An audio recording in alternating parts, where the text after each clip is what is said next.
आज शहर में देश के माननीय प्रधानमंत्री श्री नरेंद्र मोदी जी की गारंटी वाली गाड़ी और ये विकसित भारत संकल्प यात्रा ये यहाँ पहुंची है। इससे पहले पिछले लगभग 1.5 महीने से ज्यादा समय हो गया और अभी तक लगभग 80 गांवों में ये यात्रा जा चुकी है और घरोंडा विधानसभा के 80 गांवों को कवर करते हुए आज ये मोदी जी की विकसित भारत संकल्प यात्रा घरोंडा शहर में पहुंची है। क्योंकि इस यात्रा का मुख्य उद्देश्य जहां हर व्यक्ति तक सरकार की योजनाओं का लाभ पहुंचाना है, वहीं 2047 तक हमारा देश विकसित राष्ट्रों की सूची में शामिल हो, उसके लिए हमें भी संकल्प लेना है। और अभी हमने जो शपथ ली है, ये शपथ देश के माननीय प्रधानमंत्री जी ने सबसे पहले ली है और उसके पीछे एक बहुत बड़ा उद्देश्य है। क्योंकि हम सब ये जानते हैं, हमारे बच्चे भी बीच में बैठे हैं, सभी ऐसे प्रतिभावान बच्चे जिनको अलग अलग क्षेत्रों में अच्छा कार्य करने के लिए, चाहे वो अच्छे नंबर लेना, चाहे क्विज कंपटीशन में हिस्सा लेने से, चाहे बहुत अच्छे मॉडल बनाने के कारण, जो भी अच्छा कार्य किया उसके लिए उनको सम्मानित किया गया। बच्चे इस बात को जानते हैं, हम सब भी जानते हैं कि हमारा देश एक लंबे कालखंड तक गुलाम रहा है। लगभग 1000 सालों तक पहले मुगलों का गुलाम रहा और उसके बाद अंग्रेजों का गुलाम रहा। इसलिए आज जो ये शपथ हमने ली है कि हम भी अपने देश को विकसित राष्ट्र बनाने के दिशा में अपना योगदान देंगे, हम भी एक नागरिक होने का कर्तव्य निभाएंगे, हम गुलामी की मानसिकता को जड़ से उखाड़ फेंकेंगे। इस प्रकार की सभी बातें उस शपथ के अंदर थी और मैं समझता हूं कि आज हमारा देश एक अच्छी दिशा में आगे बढ़ा हुआ है, मगर अभी बहुत कुछ करने की जरूरत है। अभी जिक्र हुआ बहुत सारे कामों का, घरोंडा विधानसभा के शहर के कुछ कामों का भी जिक्र हुआ। निश्चित रूप से 2014 के बाद जब से मोदी जी देश के प्रधानमंत्री बने, मनोहर लाल जी हरियाणा प्रदेश के मुख्यमंत्री बने, बहुत सा विकास कार्य हमारे इलाके में हुआ, जिनमें से काफी कार्यों का जिक्र यहां पर भी चेयरमैन साहब ने किया है। मगर यह विकास पूरे देश में चला हुआ है।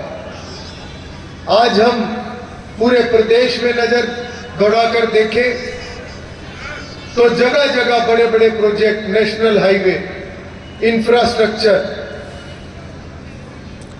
मूलभूत सुविधाएं लोगों को मिले, ये सभी काम लगातार चले हुए हैं। चाहे वो शिक्षा का क्षेत्र है, चाहे वो स्वास्थ्य का क्षेत्र है, चाहे वो कोई भी ऐसा क्षेत्र जहां पर आम जन को जरूरत आगे बढ़ने के लिए है, उस पे सरकार गंभीरता से काम कर रही है। पवन जी ने जिक्र किया प्रधानमंत्री जी के उन कामों का जिनसे आज देश का सम्मान बढ़ा है। और आज मैं अगर माननीय प्रधानमंत्री जी के बारे में कुछ कहूं तो मैं समझता हूं कि शब्द थोड़े पड़ जाते हैं, क्योंकि आज एक गरीबी के दौर से निकले हुए हमारे प्रधानमंत्री, जिन्होंने बचपन में अपने जीवन काल में खुद गरीबी का दंश झेला हुआ है, आज वो देश के प्रधानमंत्री के रूप में देश की सेवा करने का काम कर रहे हैं।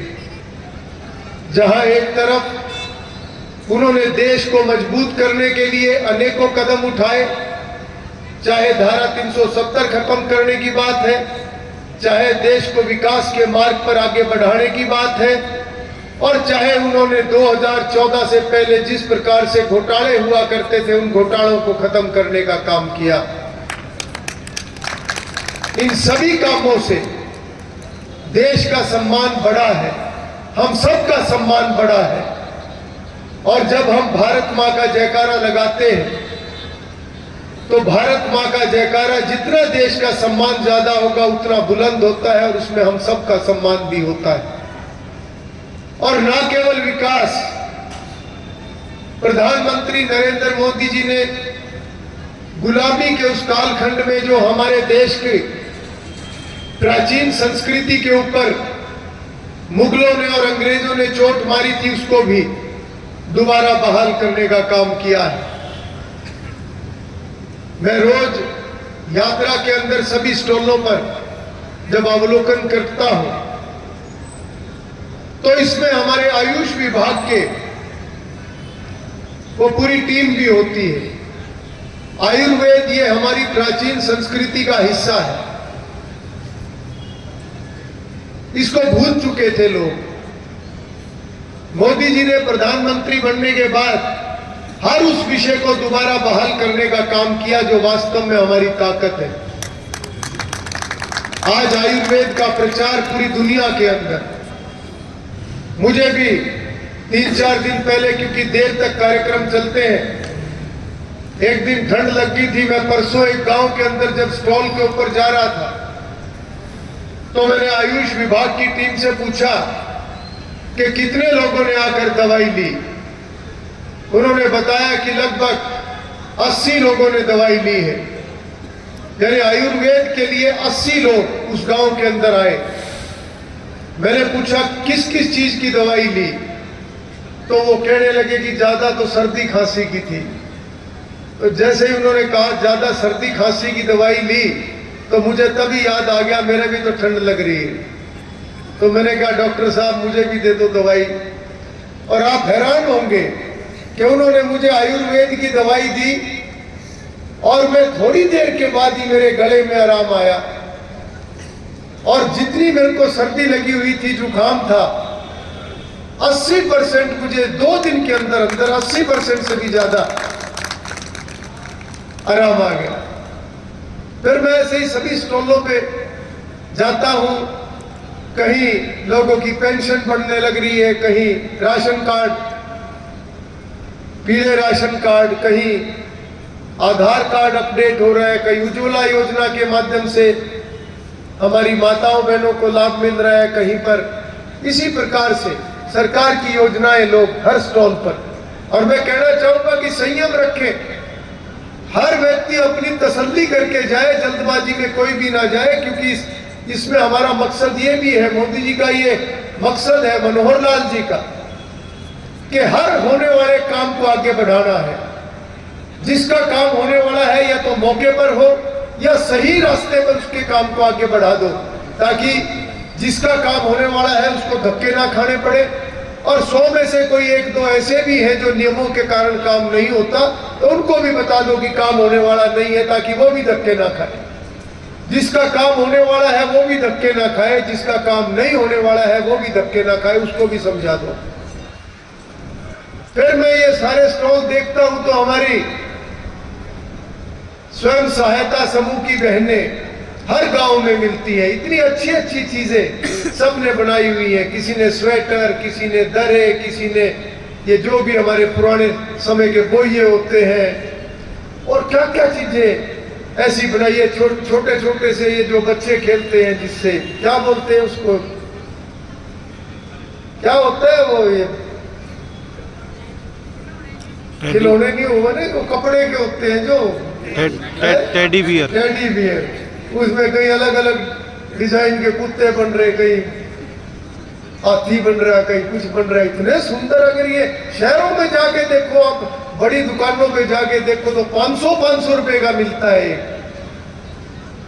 और हमारी बहनों ने जो बनाया इतना सुंदर बना रखा, मैं उनसे कीमत पूछता हूं क्या कीमत है, तो बोले 50 रुपए, 100 रुपए। मैंने कहा क्या बात, केवल समाज सेवा करनी, अपने बारे में नहीं सोचना कि नहीं लागत आई थी 50 रुपए, इसलिए 50 से 100 के बीच में जहां बिक जाए बेच देते हैं। और मैंने कहा समय कितना लगा। एक स्वेटर के बारे में मैंने पूछा, इतना सुंदर स्वेटर मैंने खरीदे। मैं अपने घर वालों के लिए जो सामान लेके गया पिछले दिनों में, घर वाले भी पूछ इतनी अच्छी चीज कहां से खरीद लाया, ये तो कभी बाजार में जाता ही नहीं। मेरे को तो सालों हो जाते हैं बाजार में गए हुए। घरुंडा में तो कई बार रुक के ले लेता हूँ छोटी मोटी कोई अपनी जरूरत की चीज, पर वैसे बाजार में जाना नहीं होता। जब मैंने उनको बताया कि सब स्वयं सहायता समूह की हमारी बहनों ने बनाया हुआ है, तो वास्तव में तारीफ के काबिल। मैंने एक स्वेटर की कीमत पूछी तो उन्होंने स्वेटर की कीमत बताई 250 रुपए। मैंने कहा लागत कितनी लगी, बोले 200 सवा 200 रुपए की ऊन आई। समय कितना लगा, बोले 5-6 दिन। और मैंने बोला वो 5-6 दिन की जो हमारी मेहनत है, हमारा हुनर है, हमारा समय है, हम अपने बच्चों के लिए, बुजुर्गों के लिए कितनी हमें काम करना पड़ता है, तपस्या करनी पड़ती है, उसमें से समय निकाल के जब हमने ये काम किया तो वो समय तो कितना मूल्यवान है, उसकी कीमत क्यों नहीं लगाई। तो ध्यान में आता है जब नरेंद्र मोदी जी कहते हैं वोकल फॉर लोकल, तो वहां जाके वो बात ध्यान में आती है कि नरेंद्र मोदी जी क्यों कहते हैं कि अगर कोई लोकल में हमारी चीज बनती है तो हम सबको उसका प्रचार करना चाहिए। सबसे पहले उसे खरीदो जो हमारे सबसे नजदीक बनता है। चाहे कोई बर्तन बना रहा है, चाहे कोई इस प्रकार की चीज बना रहा है, क्यों हम दूर जाके दूसरे देश की का सामान खरीदे या और उस प्रकार के हम महंगी चीजें खरीदे, जब हमें हमारे मोहल्ले के अंदर, हमारे नजदीक में, हमारे पड़ोस में जो दिन रात मेहनत कर रहा है, अच्छी चीज बना रहा है, तो पहला फर्ज बनता है कि वहां से हम अपनी चीज खरीद के लाए ताकि हमारा भी काम चले और हमारा जो पैसा है जो हम खर्च करते हैं वो वहां जाए जहां वास्तव में वो जाना चाहिए। एससी साहब बैठे हैं मेरे सामने। एससी साहब कभी भी स्वयं सहायता समूह का बना हुआ सामान मिले तो पहले वो खरीदना। नरेंद्र मोदी जी का ये आह्वान है पूरे देश को, क्योंकि सभी को पैरों पे खड़ा करना है। अब वो इतनी मेहनत करें और हम उनका प्रचार ना करें, हम खरीदें ना, तो क्या फायदा हुआ। हम एक दूसरे को मजबूत नहीं करेंगे तो हम समाज कैसे मजबूत होगा। और मैं एक बात जरूर कहूंगा, घरों के अंदर जब कमाई आती है, जो घर की कमाई चौधरी के हाथ में आती है, ज्यादातर बहुत पैसे खिंड हो जाते हैं।